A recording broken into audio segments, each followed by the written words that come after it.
Pusat Pelaporan dan Analisis Transaksi Keuangan atau PPATK memblokir rekening konsultan pajak yang diduga menjadi kepanjangan tangan ex-pejabat Direktur Jenderal Pajak Rafael Alun Trisambodo.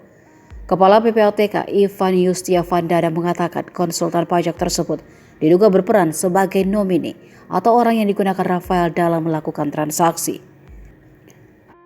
Selain konsultan pajak, PPATK juga memblokir sejumlah rekening pihak lain yang diduga terkait dengan perkara ini.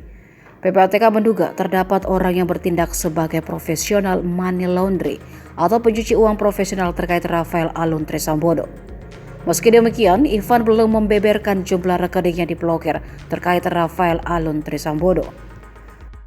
PPATK sebelumnya telah mengendus transaksi mencurigakan Rafael Alun Trisambodo sejak tahun 2003.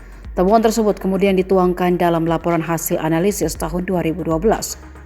Rafael diduga menggunakan nomini atau orang lain untuk membuat rekening dan melakukan transaksi.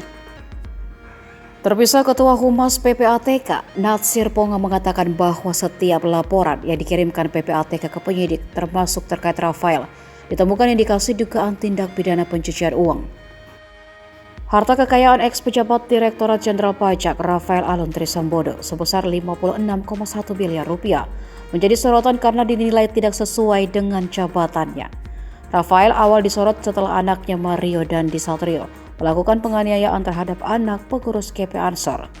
Mario diketahui publik kerap memamerkan gaya hidup mewah di media sosialnya. Perhatian publik kemudian merambat ke harta kekayaan sejumlah pejabat di lingkungan Kementerian Keuangan.